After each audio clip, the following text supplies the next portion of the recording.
दोस्तों, आज की कहानी एक ऐसे परिवार की है जिसके 5 सदस्य रातों रात अचानक से कहां गायब हो गए, किसी को पता तक नहीं चला।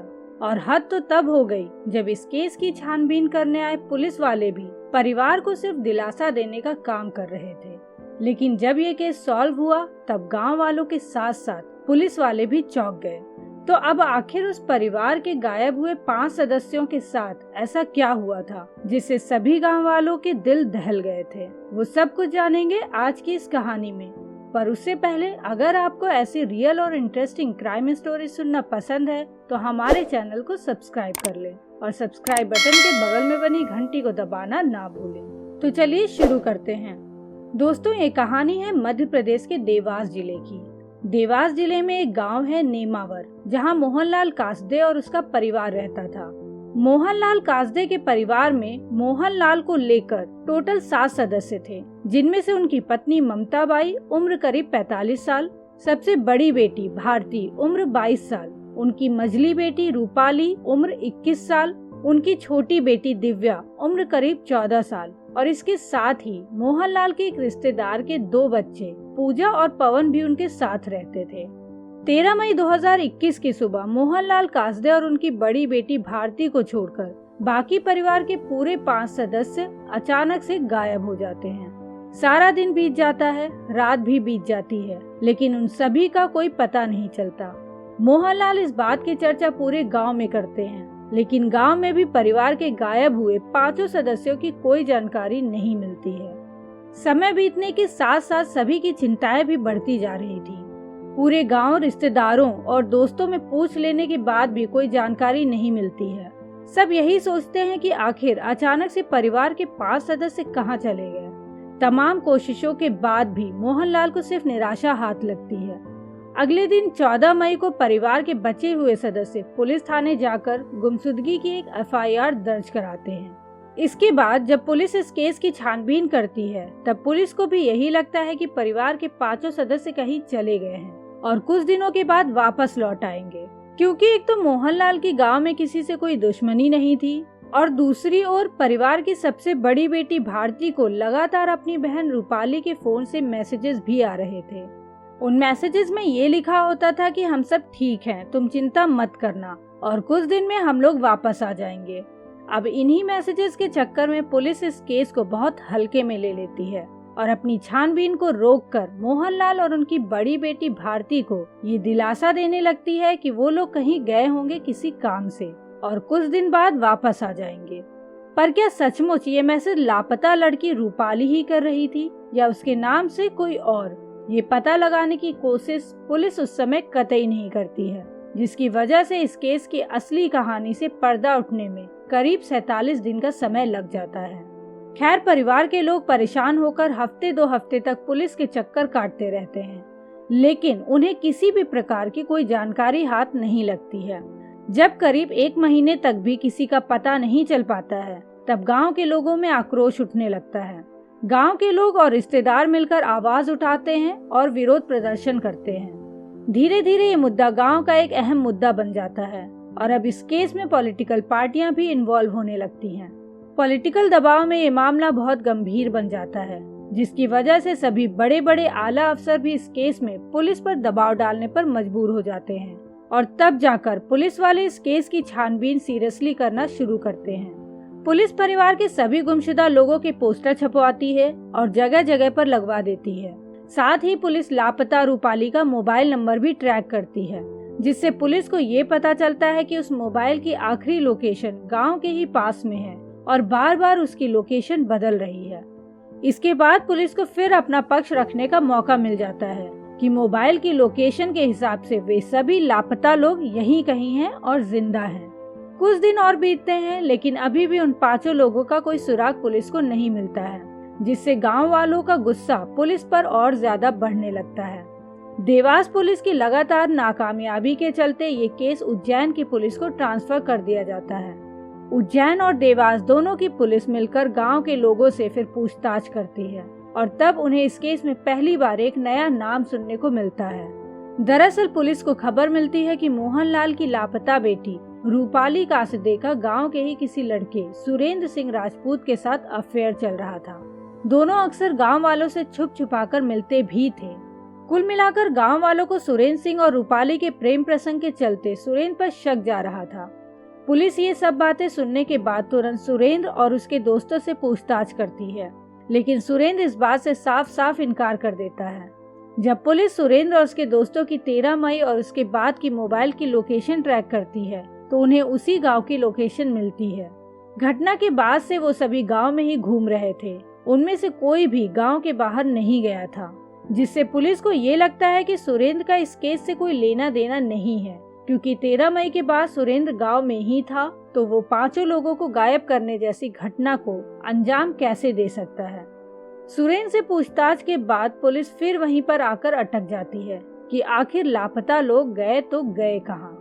खैर, इसी बीच पुलिस को एक अनजान व्यक्ति का कॉल आता है। वो व्यक्ति कहता है कि अगर गायब हुए 5 सदस्यों का जल्द से जल्द पता लगाना है तो तुम्हें सुरेंद्र से ही पूछताछ करनी पड़ेगी और वही बता सकता है कि गायब लोग कहाँ हैं। पुलिस परेशान थी, लेकिन अब कुछ न कुछ एक्शन लेना भी जरूरी हो गया था। इसलिए वो तुरंत सुरेंद्र, उसके भाई वीरेंद्र और उसके दोस्तों को वापस से उठाते हैं और उन सभी से 3rd डिग्री लेवल की पूछताछ करते हैं। पूछताछ के दौरान सुरेंद्र तो इस बात से साफ साफ इनकार कर देता है, लेकिन सुरेंद्र के दोस्त कुछ ही देर के बाद अपनी चुप्पी तोड़ देते हैं और सब कुछ उगलने लग जाते हैं। घटना से करीब 47 दिनों के बाद अब जाकर पुलिस को सारी सच्चाई का पता चलता है। सुरेंद्र के दोस्तों के बताए पते के हिसाब से पुलिस जेसीबी मशीन लेकर गांव के ही पास के एक खेत में पहुंचती है। इस बीच पूरे गांव में खबर फैल जाती है और पूरे गांव के लोग उस खेत में जमा हो जाते हैं। बताई हुई जगह पर जब करीब 8 से 10 फीट गहरा गड्ढा खोदा जाता है तो वहां मौजूद सभी लोग, यहाँ तक कि पुलिस की भी आंखें फटी की फटी रह जाती हैं। किसी ने भी इस घटना के ऐसे अंतिम अंजाम के बारे में सोचा नहीं था। दोस्तों, उस गड्ढे में से 5 लाशें निकलती हैं। करीब 47 दिनों का लंबा वक्त हो जाने से उनकी पहचान करना भी मुश्किल था। जैसे तैसे उन 5 लाशों को बाहर निकाला जाता है और फॉरेंसिक लैब भेजा जाता है। वहां पर इनकी जांच की जाती है और डीएनए टेस्ट में पता चलता है कि वो 5 लाशें मोहनलाल के परिवार से गायब हुए 5 सदस्य ममता बाई, रूपाली, दिव्या, पूजा और पवन की हैं। 47 दिनों के लंबे समय के बाद परिवार के सदस्यों का तो पता चलता है, लेकिन उनकी लाशों के रूप में। कुछ ही देर में ये घटना पूरे देश को चौंका कर रख देती है कि आखिर ये कैसे हुआ।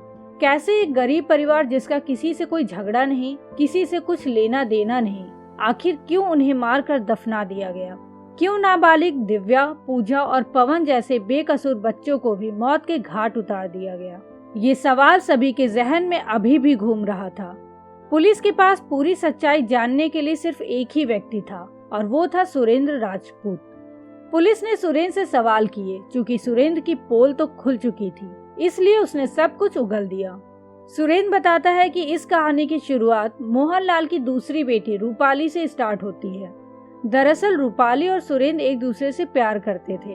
उन दोनों ने शादी करने का फैसला भी किया था, लेकिन इसी बीच सुरेंद्र की शादी उसके घर वाले कहीं और तय कर देते हैं। रूपाली को जब इस बात का पता चलता है तब वो सुरेंद्र से नाराज हो जाती है। इसके बाद वो सुरेंद्र पर शादी तोड़ने का दबाव बनाने लगती है, पर सुरेंद्र ऐसा करने से मना कर देता है। इसी बात को लेकर उनकी अक्सर फोन पर लड़ाइयाँ भी होती रहती थी। कुछ दिन बाद 10 मई को सुरेंद्र का जन्मदिन आता है। उस दिन सुरेंद्र और उसके दोस्त मिलकर जन्मदिन की पार्टी रखते हैं। उस पार्टी में रूपाली को भी बुलाया जाता है। सब शाम को खेत में पार्टी करते हैं, लेकिन इसी बीच फिर से रूपाली और सुरेंद्र के बीच शादी को लेकर कुछ बहस हो जाती है और वहीं पर इनका झगड़ा शुरू हो जाता है। जैसे तैसे समझाकर सुरेंद्र के दोस्त रूपाली को वापस घर भेज देते हैं, लेकिन अब बात इतनी बढ़ चुकी थी कि सुरेंद्र अब इस मामले को पूरी तरह से खत्म कर देने की सोचने लगता है। इसके 2 दिन बाद यानी कि 12 मई की रात में सुरेंद्र रूपाली को मिलने के लिए गांव के ही खेत में बुलाता है। रात ज्यादा हो चुकी थी, इसलिए रूपाली अपने साथ अपने भाई पवन को भी साथ में ले जाती है। सुरेंद्र भी अपने भाई वीरेंद्र और कुछ दोस्तों के साथ वहां पर आता है। पवन को सुरेंद्र का भाई वीरेंद्र अपने साथ लेकर दूसरे खेत में चला जाता है और उनके जाते ही सुरेंद्र रूपाली का गला दबाकर उसकी हत्या कर देता है। थोड़ी देर बाद सुरेंद्र पवन को बुलाकर उससे कहता है कि तुम्हारी बहन अचानक से बेहोश हो गई है, तुम जल्दी से अपने घर वालों को बुलाकर ले आओ।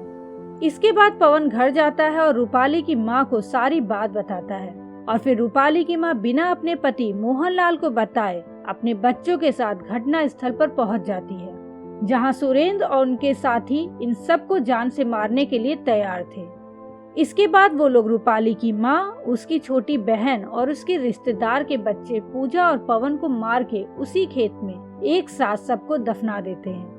उनका प्लान था कि पूरे परिवार को रात के अंधेरे में मारकर यहीं खेत में गाड़ देंगे, ताकि गांव वालों को लगे कि शायद पूरा परिवार रातों रात कहीं चला गया। लेकिन उनका प्लान तब बिगड़ गया जब रूपाली के पिता मोहनलाल और उसकी बड़ी बहन भारती बच गए। इसलिए फिर सुरेंद्र उन लोगों को गुमराह करने के लिए रूपाली के फोन से उन्हें बार बार मैसेज करता रहता था, ताकि उन लोगों को लगे कि उनका परिवार अभी भी जिंदा है और उनसे नाराज होकर कहीं चला गया है। इसके बाद पुलिस सुरेंद्र और उसके भाई वीरेंद्र सहित कुल 9 लोगों को इस केस में गिरफ्तार करती है। ये सभी इस वक्त जेल में बंद हैं और इनका केस कोर्ट में चल रहा है। अब देखना होगा कि इनको कोर्ट क्या सजा सुनाती है। तो दोस्तों, ये थी आज की कहानी। ये कहानी आप सबको कैसी लगी हमें कमेंट में लिखकर जरूर बताएं।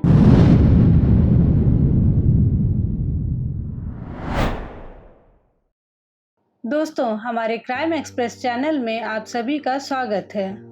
दोस्तों, आज की कहानी हरियाणा के हिसार जिले की बहुत ही चर्चित रेलू राम पुनिया हत्याकांड की है। दोस्तों, सुबह के 8 बज रहे थे। रेलू राम पुनिया के पोते की स्कूल बस का ड्राइवर उनके घर के गेट के बाहर हॉर्न बजा रहा था, लेकिन जब घर से बाहर कोई नहीं निकला तो घर के नौकर को लगा कि शायद कल रात की पार्टी की वजह से सब सो रहे हैं। ये सोच के नौकर जब अंदर जाता है तो वहाँ का नज़ारा देख के उसकी आंखें फटी की फटी रह जाती हैं। घर में चारों तरफ खून ही खून फैला था। पास में पड़ी रेलू राम की बड़ी बेटी सोनिया की सांसें अभी भी चल रही थी। नौकर तुरंत ही पुलिस को फोन करके इसकी सूचना देता है। जब पुलिस रेलू राम पुनिया के घर पे पहुंचती है, वहां का मंजर देखकर उनके भी होश उड़ जाते हैं। दोस्तों, रेलू राम पुनिया बहुत ही गरीब परिवार से थे। शुरू में वो एक ट्रक क्लीनर का काम करते थे। फिर आगे जाकर उन्होंने तेल का कारोबार शुरू किया और अपनी मेहनत के बल पर अकूत धन संपत्ति जोड़ी, जिसमें शामिल थी 163 एकड़ जमीन, 25 एकड़ में फैला हुआ एक फार्म हाउस। इसके अलावा दिल्ली और फरीदाबाद में कई दुकानें और प्लॉट भी उनके नाम पर थे। ये सब रेलू राम की मेहनत का फल था। दोस्तों, रेलू राम पुनिया ने हिसार जिले में जो घर बनवाया था उसे वहाँ के लोग घर नहीं आलीशान कोठी बोलते थे और दूर दूर से उस कोठी को लोग देखने आते थे। रेलू राम पुनिया की ऐसी ठाठ थी कि उन्होंने अपनी कार को अपने रूम तक ले जाने के लिए उस कोठी में रास्ता भी बनवा रखा था। दोस्तों, रेलू राम पुनिया ने जो चाहा था अपनी जिंदगी से वो सब कुछ पा लिया था। अगर कुछ नहीं था तो बस वो एक टैग, नेताजी का टैग। रेलू राम 1996 में स्वतंत्र रूप से बरवाला विधानसभा से चुनाव में खड़े हुए और जीत भी गए। हालांकि इसके आगे चुनाव में उनकी हार हुई, लेकिन नाम के साथ पूर्व एमएलए का टैग लग ही गया। नेताजी का परिवार भी काफी लंबा चौड़ा था। उन्होंने 2 शादियां की थी। पहली पत्नी ओमी देवी से उनको एक बेटा हुआ था जिसका नाम था सुनील, और दूसरी पत्नी कृष्णा देवी से 2 बेटियां सोनिया और प्रियंका उर्फ पम्मी। आगे जाकर सुनील की शादी शकुंतला से हुई। उसके 3 बच्चे हुए, बेटा लोकेश और 2 बेटियां शिवानी और प्रीति। भरा पूरा परिवार था और खूब धन दौलत भी थी, साथ में पूर्व एमएलए का रुतबा भी। 2001 तक आते आते रेलू राम हिसार के सबसे रईस और रुतबेदार लोगों में शामिल हो चुके थे। घर संसार सब एकदम मस्त चल रहा था। बड़ी बेटी सोनिया ताइक्वांडो की प्रैक्टिस करती थी और स्पोर्ट्स इवेंट में भी भाग लेती थी। इसी दौरान उसकी मुलाकात हुई संजीव कुमार से। संजीव खुद जूडो का बहुत अच्छा खिलाड़ी था। खेल के मैदान में ही दोनों को प्यार हुआ और शादी भी कर ली। संजीव एक मध्यम वर्गीय परिवार से आता था और सोनिया ठहरी नगर सेठ की बेटी। इसलिए रेलू राम पुनिया ने पहले तो विरोध किया, लेकिन फिर बेटी के जिद के आगे उनको झुकना ही पड़ा। शादी के बाद संजीव का जूडो बस कुछ साल ही चल पाया, फिर कोई नौकरी वोकरी नहीं लगी तो वो काम की तलाश करने लगा। ससुर रसूख वाला था, पर कहीं कोई बात नहीं बन पा रही थी। नतीजतन सोनिया ने पिता से कहा कि फार्म हाउस की जमीन बेच दे, जिससे संजीव कोई धंधा कर सके। जमीन के मामले में भाई भाई की लड़ाई आप सबने सुनी होगी। यहाँ मामला भाई बहन के बीच का था। सोनिया के सौतेले भाई सुनील को जब ये बात पता चली तो वो सोनिया के घर पहुंच गया। दोनों के बीच जमीन को लेकर कहासुनी होने लगी। कुछ ही देर में बात इतनी बिगड़ गई कि सोनिया ने अपने पति की रिवॉल्वर निकाल ली और सुनील पर तान दी।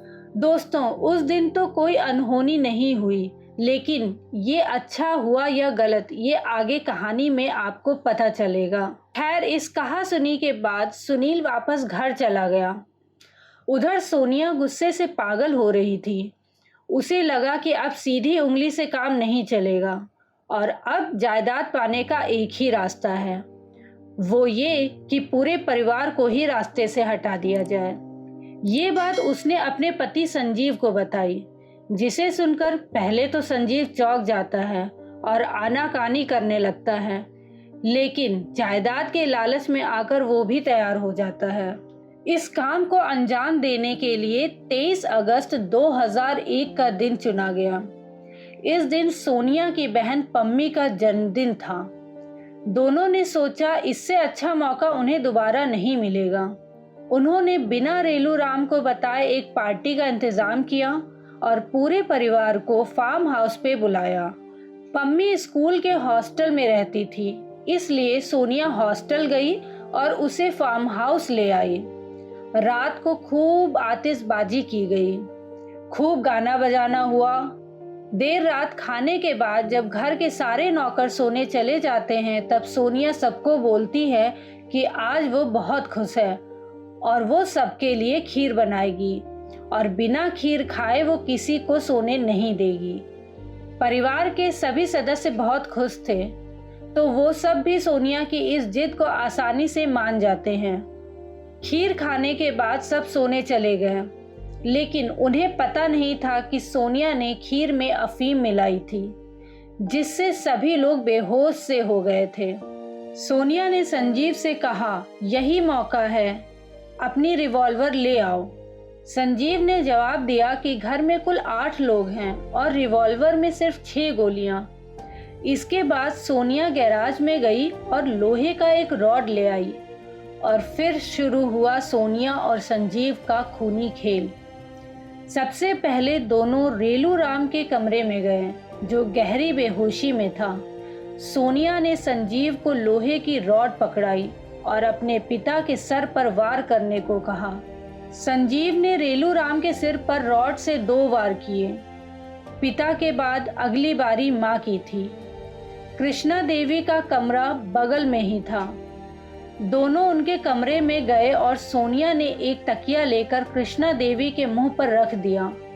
रेलू राम की ही तरह कृष्णा देवी के सिर पर भी रॉड मारी गई, लेकिन रॉड फिसल कर बगल में सो रही शिवानी को लग गई। 2 साल की बच्ची उठकर रोने लगी। उसकी आवाज से कोई आ ना जाए, इस डर से संजीव ने उसके सर पे भी रॉड दे मारी। इसके बाद दोनों सुनील के कमरे में गए।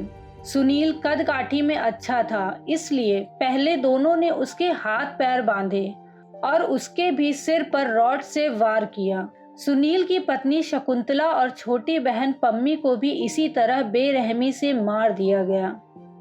हैवानियत की हद देखिए कि उन्होंने 4 साल की उम्र के लोकेश और 45 दिन की बच्ची प्रीति को भी नहीं छोड़ा, जबकि खुद सोनिया और संजीव का 1.5 साल का एक बेटा था। हैवानियत का ये नंगा नाच पूरे 2 घंटे चला। जब उनकी हैवानियत का नशा थोड़ा ठंडा पड़ा तो दोनों को पुलिस की याद आई। सोनिया ने संजीव से कहा कि वो एक रॉड उसे भी मारे ताकि पुलिस को उस पर शक ना हो। इसके बाद उसने संजीव को एक कार में बिठाया और उसे किसी और जगह छोड़ आई। वापस लौटकर उसने कुछ और पटाखे जलाकर आतिशबाजी की ताकि लोगों को लगे कि वहां अब भी पार्टी चल रही है। कुछ मीडिया रिपोर्ट्स के मुताबिक इसके बाद उसने खुद भी जहर खा लिया था। हालांकि वॉचमैन अमर सिंह के हिसाब से ये सब पुलिस को बरगलाने का एक तरीका था। सुबह पुलिस पहुंची तो सबसे पहले सोनिया को हॉस्पिटल में भर्ती कराया गया। इसके बाद पुलिस ने अपनी तहकीकात शुरू की। शुरुआत से ही शक की सुई सोनिया की तरफ थी, क्योंकि जब पुलिस अपनी तहकीकात करने फार्म हाउस पहुंचती है तो उसे सोनिया के कमरे से एक डायरी मिलती है जिसमें एक लेटर था। वो लेटर सोनिया ने संजीव को लिखा था, जिसमें सोनिया ने अपने पिता रेलू राम पुनिया की हत्या करने की बात की थी। अस्पताल से डिस्चार्ज होने पर पुलिस ने सोनिया से पूछताछ की। पहले तो उसने सवालों को टरकाया, लेकिन थोड़ी सख्ती दिखाते ही उसने पूरी कहानी बयां कर दी। 26 अगस्त को पुलिस ने सोनिया और संजीव दोनों को गिरफ्तार कर लिया। 3 साल की लंबी सुनवाई के बाद 31 मई 2004 को जिला अदालत ने दोनों को दोषी करार देते हुए फांसी की सजा सुनाई। इसके बाद उन्होंने पंजाब हरियाणा हाई कोर्ट में रहम की अपील की, जिस पर 12 अप्रैल 2005 को हाई कोर्ट ने फांसी की सजा को उम्र कैद में बदल दिया। जिसके बाद हरियाणा पुलिस ने सुप्रीम कोर्ट में केस दायर किया। फरवरी 2007 में सुप्रीम कोर्ट ने सेशन कोर्ट के फैसले को मानते हुए फांसी की सजा को बरकरार रखा। संजीव और सोनिया ने इसके खिलाफ रिव्यू पिटीशन डाली, लेकिन वो रिजेक्ट कर दी गई।